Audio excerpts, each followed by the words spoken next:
What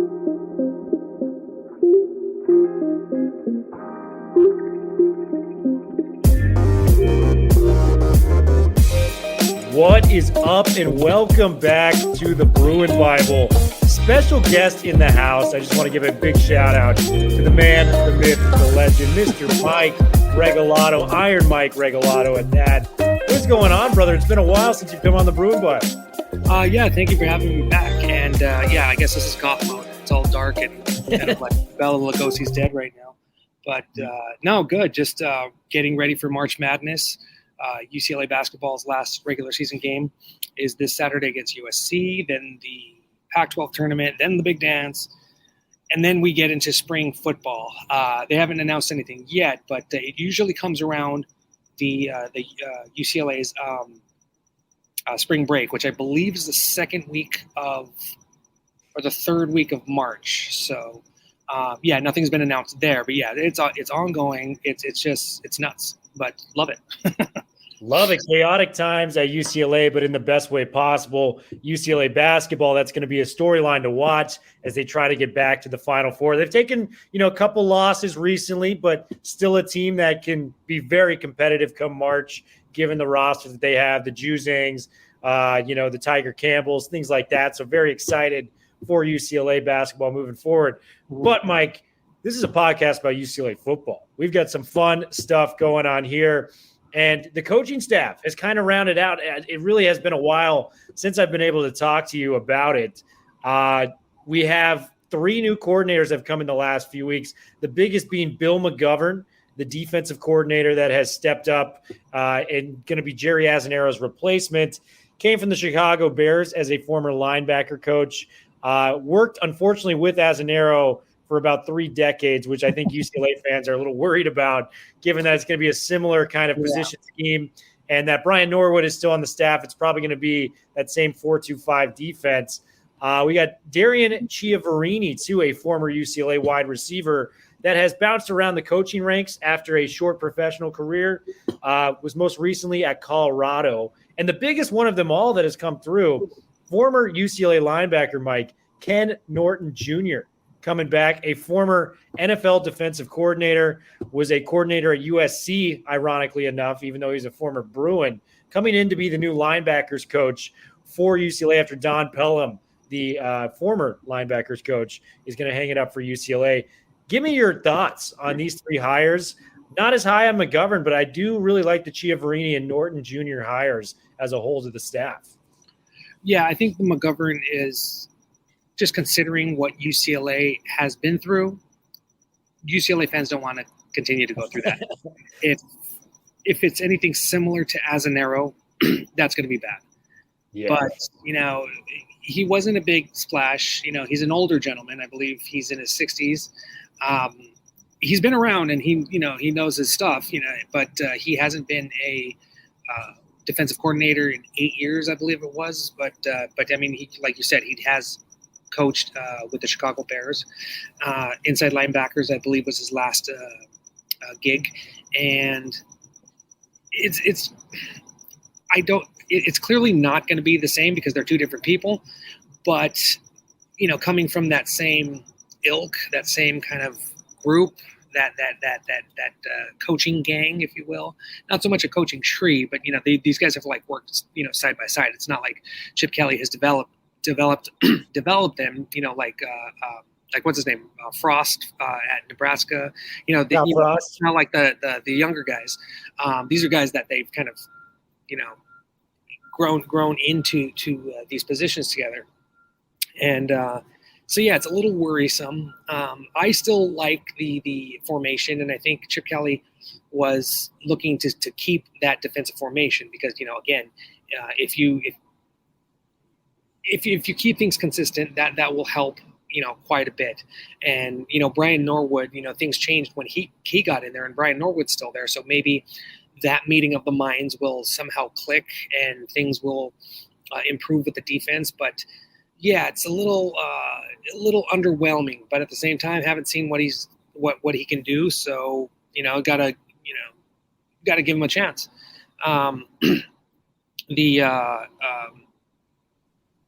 The why am I blanking on his name? The linebackers coach, Ken Norton Jr.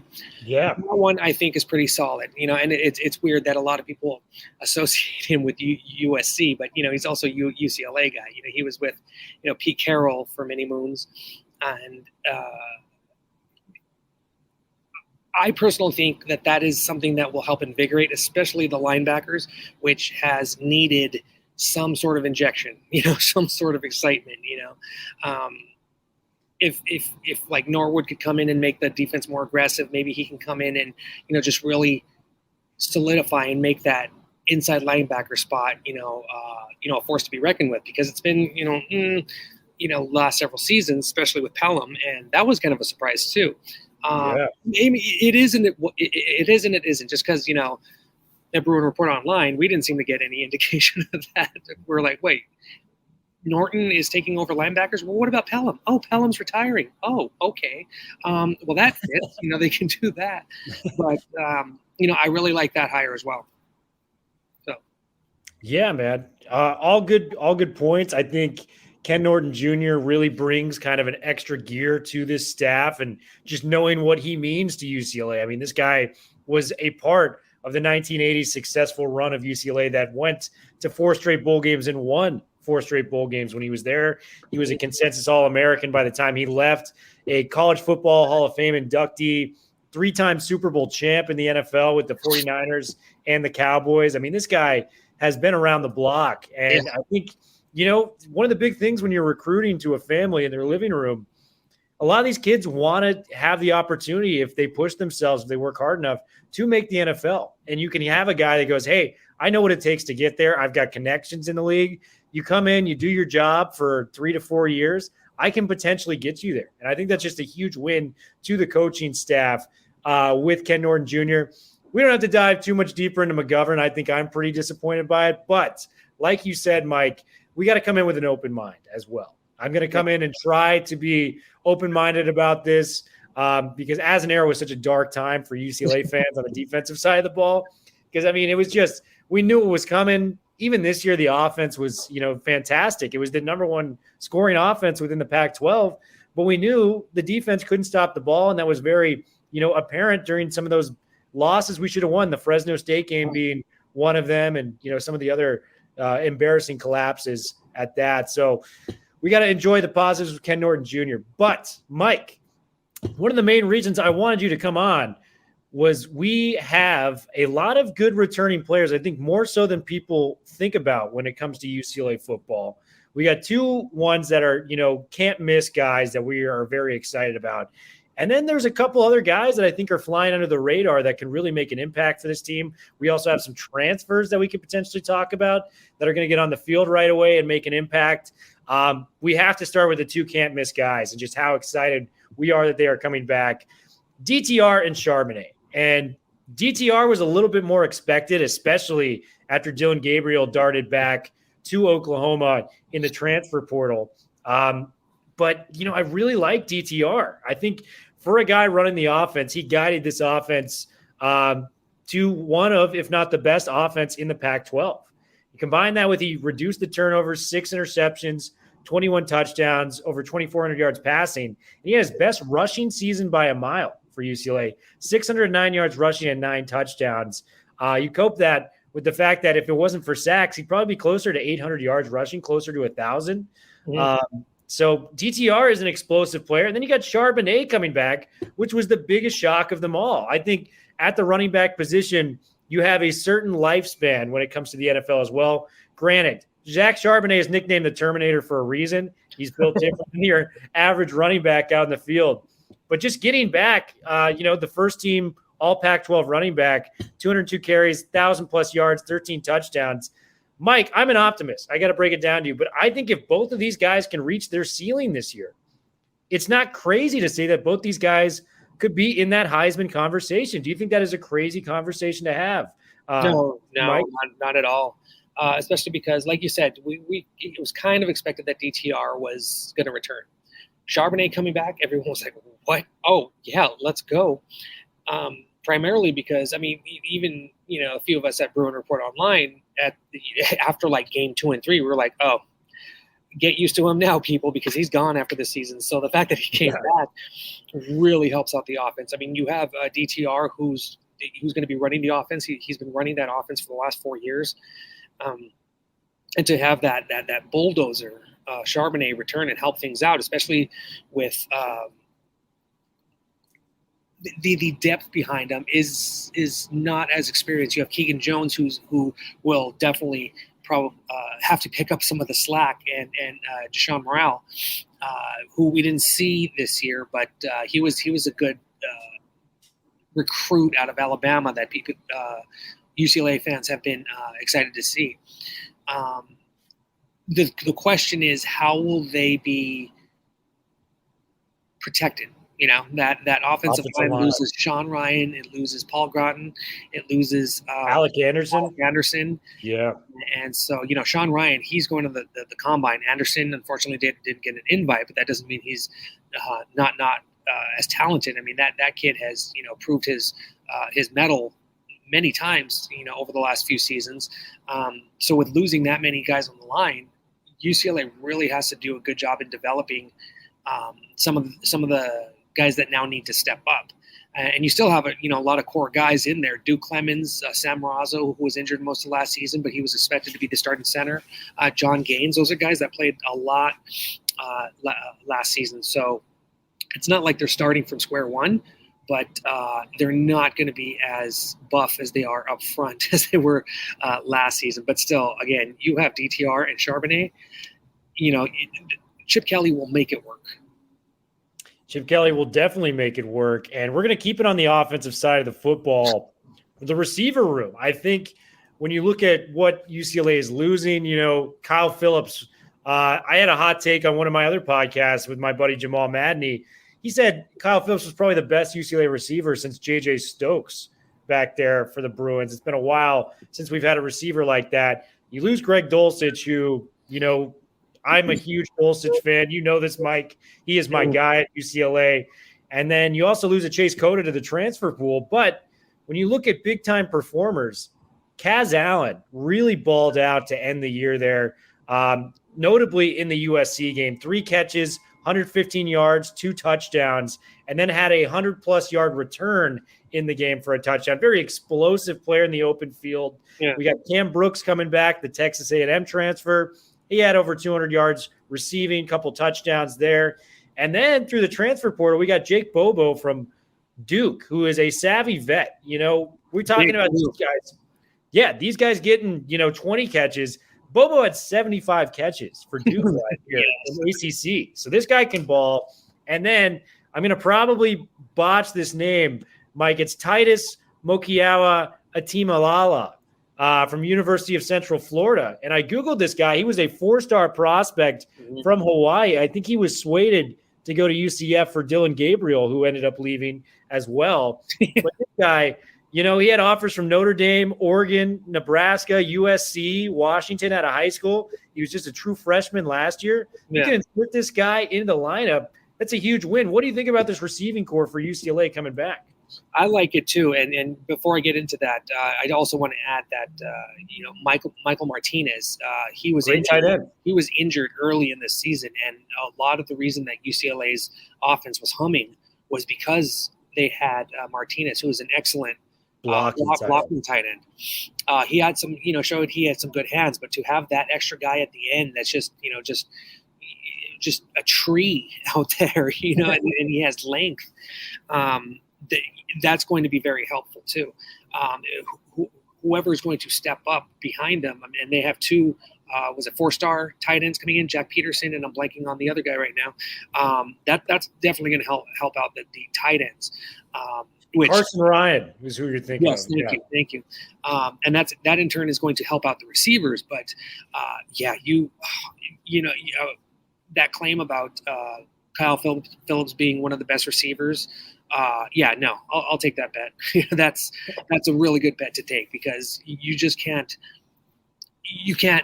just plug in anybody to do what Phillips did. I mean, he knew his assignments. He was a very heady receiver, but just his moves and especially as a returner, just the way he could just turn on the afterburners and then stop on a dime, turn, you just can't teach that. And then you have Greg Dulcich too, just a guy who can get into space, uses his height, his weight, and just take off. It's just amazing what those two, were able to do. So they, I would think that they have, pretty decent NFL careers, which says a lot about what UCLA is missing. But Cam Brown, as you said, Casimir Allen, those two guys, they know the offense. And then you have Matt Sykes, Logan Loya, who played not as much, but Loya was good. Yeah, they showed some spirit. But yeah, and you got a guy like Jake Bobo, he comes in as the biggest receiver on the team, which that might help bridge the gap from Greg Dulcich, even though he's not a tight end. But if you have a big receiver that can get behind the linebackers like Dulcich did, that's just going to help out a ton. So, in mostly inexperienced, a lot of guys are going to have to step up. But yeah, I like where the receivers are going too, especially with Dorian. He has to find a new, best buddy because Dulcich is moving on. That was his roommate. So he has to figure out what to do next, where to go. Yeah, and Kaz Allen, it doesn't get brighter for UCLA than playing USC football. I think with that performance, it's only going to propel him to bigger and better things in 2022. Also want to shout out Cam Brooks. Did you see he got a Mercedes NIL deal, Mike? Yeah, yeah, that was, and that's interesting. Cam Brown, my apologies. Cam Brown. No, that's interesting too because with all these NIL deals, Cam Brown is getting a Mercedes-Benz deal. That just shows that UCLA, you can come to UCLA and make money here. So yeah, that could be, and I don't know why it isn't a bigger deal with UCLA football players right now, but Cam Brown, no offense to him, but he's not Kyle Phillips. He's still really good, and I think he's probably going to be the top receiver next year. But if he can pull off a Mercedes-Benz deal, these 4 or 5-star quarterback receivers, running backs, they can make bank. So in Los Angeles, and I know this is a pro sports town, but there are plenty of companies and places that wouldn't mind having a UCLA player sport their goods. So, but yeah, no, that's pretty impressive. DTR, one of his big ones is a headphone. And saw that. Yeah. I want to get some of those headphones now. So it's kind of working. Yeah, it just shows like what players can accomplish, off the field here. There's that whole thing about also attending the #1 public university in the world, but whatever. So it's like a triple threat. You can come, make money, play football, and get a solid education. So I personally think that recruiting has taken a step up. I think there is still some stuff wrong with it. The fact that Chip Kelly has seemed to favor the transfer portal rather than actual high school recruiting. But it can work. Chip Kelly showed that it can work with bringing in guys like Charbonnet and Quantrez Knight. But is that sustainable? I think it's still early in the transfer portal era to see if that is going to be a viable long-term option, or if it might, bite on the keister. And, if you have these guys for 1 or 2 years, grad students and all that, and we don't have COVID anymore, so that's not going to be an extra year. Is it going to be sustainable to just bring in these guys for just 1 season, or will it help out to bring in guys that you develop over 3, 4, 5 years? Yeah, and I think there's valid points to that, and I think Chip has had to utilize the transfer portal because let's be honest, it's a lot harder to qualify to go to UCLA than a lot of these other Pac-12 schools. You've got to have well over a 3.0 to get in there and do all these, the little things to get into UCLA. It's hard enough as some student just randomly applying to get in. You got to do all the little things to make it. So with the transfer portal, it does loosen up the GPA requirement. So I think from that standpoint, and given that these kids today are just they don't get a job immediately, they're going to leave. It's that type of environment. I think given the recruiting restrictions he has, I do think it's valuable. And I do want to get to the defensive side of the ball because I do want to talk about another guy that was a transfer that I think is going to take a huge step up this year. And that guy is Il Cahow, a 5-star guy, started at Alabama, came to UCLA last year, and he had flashes of being a very solid player. He blocked, the punt against Hawaii that led to a touchdown in that game. And then he had 3 sacks, 5.5 tackles, but 2 of those 3 sacks came against the Oregon Ducks, and the other came against USC, arguably 2 of the bigger games of the year for UCLA. Cahow's a guy that I think is really going to thrive, especially with Mitchell Agude, unfortunately, moving on into the transfer portal. Give me your thoughts on Il Cahow, because I think he is a stud that is going to be, potentially a leader on this defense, given the talent level that he has and just the free reign ability he's going to have as a starter now. Yeah, I mean, you hit it on the head. He started off kind of slow. People kind of wonder, it's like, you're coming from Alabama, but you didn't play much. He gets here and he starts, he has a lot of playing time. He's not, he didn't get as much attention or statistics as like Quantrez Knight or Quentin Lake. But as you said, he had some highlight moments, which you're like, oh, okay. And you just kind of saw his progression and how he's just got better throughout the season. And I think having Ken Norton Jr. in there helping him out, really boosting that game is going to help out a lot too, especially with Caleb Johnson as well. So I think that's a net positive for UCLA. The development has been, pretty good with some players. Actual execution on the field, that's a different story. But no, you're right. Cahow, I think, is going to be one guy who you're going to hear a lot of next season. And 2 of the other guys that I got to refer to, I think UCLA, it was a punching bag for fans before this last season about Bo Calvert and just kind of the inconsistency he was doing. He actually got a little bit better this past year, and I'm excited about Bo Calvert coming back, especially like you said with the mention of Ken Norton Jr. coming back there. And the other guy, he was a true freshman last year, and I know this secondary was a big problem, but a guy that I expect to take a huge leap forward, Devin Kirkwood. He had that big game-stealing interception against Washington, forced a fumble, 23 tackles as a corner. This secondary is going to need all the help it can get next year, given that they weren't very good and they're already losing a bunch of starters. Quinn Lake's gone, Jay Shaw transferred, things like that. Devin Kirkwood is a guy that I think can come in there and really live up to the hype of the 4-star recruit that he once was. Give me your thoughts on Calvert and Kirkwood coming back for the Bruins next year. I think it was a smart move to move Calvert from inside linebacker to outside linebacker / defensive end, especially in that offense, which just blitzed the heck out of teams. That was one of the strengths that UCLA had, and it was weird because before they installed that, at least me and one of my podcast buddies, we've been like, why isn't Jamora blitzing more? Send everybody. It doesn't matter, blitz. But they had that break, bend but don't break defense, and that was just annoying because it's just like, inching yard after yard, and they weren't able to stop it by the end of Moore's tenure. And then run defense was the one thing that got better over Azzanero's time at UCLA, but you got to incorporate the rest of it. But still, what they did with Bo Calvert, I thought was awesome because it allowed him to get closer to the action.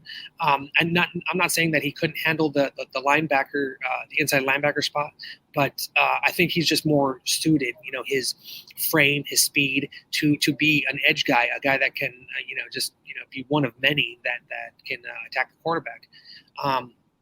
And Kirkwood, that you're just seeing him in practice, seeing him in games. Seeing him in practice, you knew that he was going to do some really good stuff in games, and that's just going to grow. The fact that he's a freshman, he kind of reminded me of Alteron Werner, or I'm blanking on the cornerback for the New York Giants, who was a former Bruin. Darnay Holmes. Darnay Holmes. He reminds me a lot of him. Not as much as attitude, but he's got attitude in a good way. Darnay Holmes was always just like, he was just like that guy that knew he could give a hit and he was going to give it to you. But Devin Kirkwood is, I think he's going to be a solid cornerback. A little bit more finesse than Holmes, but more like Werner, I believe. But I think he's going to help out the secondary a lot. And this is a secondary. The whole defense too they've lost a lot, but I think they'll be able to reload. I mean, aside from losing Knight and Blaylock and then Mitchell Agude. Oh, that was the one, man. That one killed me. Yeah. Killed me, man. He was like the guy I was most excited about coming back defensive side of the ball. And I wasn't expecting any return. He said he was going to return, and then he just I wish him nothing but the best. But boy, dude, I hope done. For you. I hope he wins all the awards next year. Yeah. I know. Yeah. Absolute stud. We did get some interesting guys from the transfer portal. And you got to correct me if I mispronounce this one again. Leatu Latu. Is that correct? That's correct. From what I've heard, yes. Leatu Latu. Yeah. We got him from Washington. He was a 4-star guy. He had to retire there. I pulled a medical retirement, but is going to try to play for UCLA. And the guy that, I really didn't look at until I saw the stats, Darius Muasu from Hawaii. This guy was a baller for Hawaii. He may have been the leader of their defense. 13 games played, 109 tackles, 7 sacks, 14 tackles for a loss, an interception. And get this, Mike, 5 forced fumbles. I was really high on that dude. And then they got Azizi Hearn, the corner from Wyoming. I'm excited about. I think he's going to be a guy. He's a guy that has experience, and I think he's just going to fit perfectly. Fit perfectly into that cornerback spot, and probably battle Jay Shaw for a starting spot. Yeah, I'm really thrilled on Azizi Hearn coming through. We also got the defensive lineman from Harvard, Jacob Sykes. He did pretty well as a defensive tackle, 8 tackles for a loss, 7 sacks. And, defensive tackles, we're spoiled in Los Angeles with a guy like Aaron Donald playing for the Rams. They don't put up stats like that normally. Aaron Donald's just that freaking good at football. So when you're getting 7 sacks as a defensive tackle, especially in like 12 or 13 games, you're doing something right. I know that's the Ivy League, but this is a guy you can plug in, especially to a depleted defensive line. I like what I see from this team. Mike, I kind of want to get your opinion on some of the younger guys, too. You've been to some of the practices. I actually have not been there. Hopefully I will get in this next season. Quentin Somerville, Damian Sellers, some of these highly touted recruits that have come in there. Give me your thoughts on both these guys. And I both believe they're from Saguaro High School in Scottsdale, Arizona. Somerville, we didn't get to see him at all. I think I got injured, right? Yeah, he was injured. When did I see him? Pretty sure that he practiced. I can't remember if it was spring or fall, this past fall. But we didn't see any of him. He just kind of disappeared, and then we looked. It was like, oh, he doesn't have his jersey and is in the weight room every single day, and we're not seeing him. He's injured because Chip Kelly doesn't say anything about injuries. But Damian Sellers, that one's kind of a head scratcher too, because he was expected to start this past season and then just poof. Gone. He was on the practice squad. There was no news of him getting injured, and he didn't look like he was injured. He was suiting up every practice. But yeah, he was a guy that was heavily involved with the defense in 2020. So who knows? Maybe he will have grown or advanced or evolved or whatever it is, healed. We honestly have no idea why he disappeared. But if he can continue to build off of what he did in 2020, he could be a stud. He's just a guy who's very talented, very athletic, and so hopefully he can, emerge and to be effective for this team, because a guy who's been in the system this long already and can execute. Yeah, hopefully he can get in there. Absolutely, man. And, there's some exciting recruits coming in for this class too. Kamari Ramsey was kind of the big switch near signing day. He was a Stanford defensive back from Chatsworth. He went to Sierra Canyon. Really talented safety, had offers from a large portion of the Pac-12. Also Michigan, Notre Dame, Ohio State, Texas, big name offers. And he chose to come to UCLA. I think that's a guy we should be excited about. But, Mike, the guy I'm most excited about in this recruiting class, Jaden Marshall, this guy is one of the most explosive players I've been able to watch on tape, period. I don't know why he's a 3-star recruit. Maybe it's because Stockton up here in the Bay Area is not, really known for their guys, but he got late offers from Auburn, Nebraska, Oregon. And the guy I compared him to was Chip Kelly was looking for his DeAnthony Thomas, the longtime Oregon stud. Mm-hmm. Jaden Marshall gives me a lot of those vibes. Yeah. I don't know if you know much of those guys, but is there anyone you're particularly excited about in this recruiting class? Maybe Justin Martin, the quarterback that's coming from locally. I was going to bring up Justin Martin, but UCLA has pretty deep.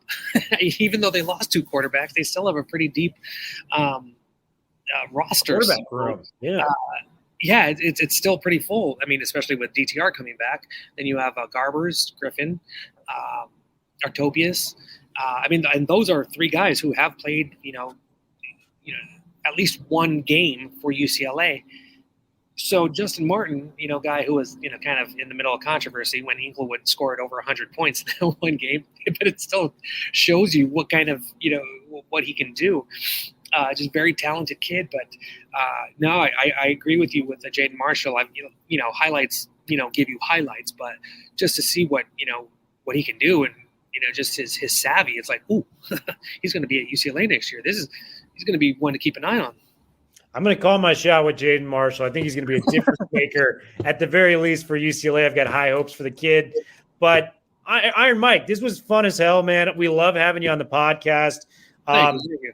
Last thing I'm going to give you, prediction-wise, what do you think is going to be the record for UCLA through 12 games next year? I always give a very optimistic, so I'm going to bring it down a notch. But honestly, just looking at the schedule next season, non-conference, they should go 3-0. If they don't, ooh, that's an early telltale sign that things are not going well. That's bad for Chip Kelly if they do not win all 3 of those. But then looking at what the rest of the Pac-12 South is bringing, Arizona's kind of on its way up. I mean, they're doing good stuff. They were still pretty bad last year. Arizona State, that's just, train wreck. Train wreck. Yeah. Colorado, they're kind of trending downward. That's unfortunate because, I dig what Carl Durrell was doing in his first year. Former UCLA grade. Yeah, Utah, I think, is still going to be the top team. And USC, clearly, they're going to be better. But they had a lot of trouble, with reason. And they still need to figure out what to do with both of their lines. But they're bringing in a lot of talent. You can't, you look past that. But looking at the state of it and the schedule, UCLA could. I'm thinking they'll go 9-3. I love it, man. I was going to say in the 8-9 win range. 9 wins, by the way, would be the tied for the second most they've had in program history. So to get to 9 wins, that's a very respectable year for UCLA. We'd love to have that for the Westwood Bruins.